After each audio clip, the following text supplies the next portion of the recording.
আসসালামু আলাইকুম, সবাইকে ওয়েলকাম করছি খুবই মজাদার আর দারুণ স্বাদের ইলিশ মাছ ভাজা রেসিপিটি দেখার জন্য। একদমই সিম্পল আর সহজ রেসিপি। তাহলে চলুন শুরু করা যাক। মাছ ভাজাটা করার জন্য একটি মাঝারি আকারে ইলিশ মাছের 5 পিস নিয়েছি। তারপরে আমি স্পাইস যোগ করছি। প্রথমেই দিয়ে দিচ্ছি 1 টেবিল চামচ পরিমাণে লবণ। লবণটা আপনারা আপনাদের স্বাদ মতো দিয়ে নেবেন। তারপরে দিয়ে দিচ্ছি 1 টেবিল চামচ পরিমাণে গুঁড়ো মরিচ, হাফ চামচ পরিমাণে হলুদ গুঁড়ো, তার সঙ্গে দিয়ে দিচ্ছি হাফ চামচ পরিমাণে ধনে গুঁড়ো। এর সঙ্গে আরও যোগ করছি 1 টেবিল স্পুন পরিমাণে পেঁয়াজ বাটা।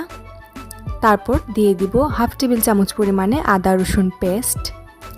তারপরে হাতের সাহায্যে স্পাইসগুলো খুব ভালোভাবে মিশিয়ে নেব। তারপরে এই স্পাইসগুলো মাছের গায়ের সঙ্গে খুব ভালোভাবে মিশিয়ে দিব। যত ভালোভাবে মাছের গায়ের সঙ্গে মাখানো হবে মাছটা কিন্তু ততই বেশি ফ্লেভারফুল হবে। তারপরে 3 থেকে 4 মিনিটের মতো মেরিনেট করে রাখবো। বেশি সময় মেরিনেট করে রাখলে কিন্তু এর গা থেকে পানি ছেড়ে দিবে।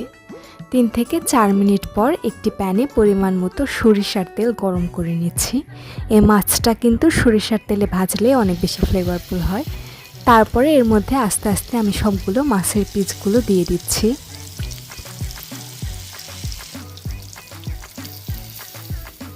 মিডিয়াম টু লো হিটে রেখে মাছের এক পাশ ভেজে নিচ্ছি। এ পর্যায়ে চুলার হিটটা বেশি রাখলে কিন্তু স্পাইসগুলো পুড়ে যাবে এবং টেস্টটাও ভালো আসবে না। এই জন্য একেবারে লো হিটে রেখে মাছটা ভেজে নিতে হবে। এক পাশ হয়ে গেলে আমি আর এক পাশ উল্টে দিচ্ছি।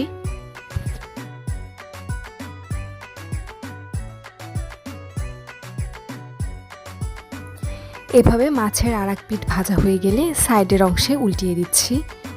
প্রতি পাশ এভাবে ভেজে নিলেই কিন্তু মাছটা পারফেক্টলি কুক হয় এবং কোনো দিক থেকেই কাঁচা থাকে না এবং মশলারও একটা কাঁচা স্মেল পাওয়া যায় না।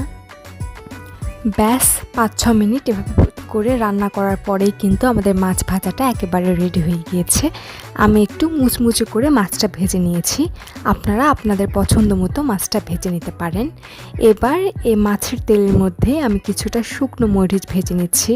এভাবে একবার ট্রাই করে দেখবেন ইলিশ মাছটার স্বাদ এই শুকনো মরিচের সাথে খেলে আরও দ্বিগুণ বেড়ে গিয়েছে। মরিচটা ভাজা হয়ে গেলে তুলে নিয়ে এবার এই তেলটা আমি তুলে নিচ্ছি। এই তেল দিয়ে ভাতটা খেতে কিন্তু একেবারে অসাধারণ লাগে। তো আমার আজকের এই সিম্পল এবং সহজ রেসিপি যদি আপনাদের ভালো লেগে থাকে প্লিজ আমার ভিডিওটিতে একটি লাইক, শেয়ার, কমেন্ট এবং সাবস্ক্রাইব করবেন। আর আপনি যদি তা অলরেডি করে থাকেন আপনাকে অসংখ্য ধন্যবাদ। পরবর্তী ভিডিও দেখার আমন্ত্রণ জানিয়ে আজ এ পর্যন্তই বিদায়। আল্লাহ হাফেজ।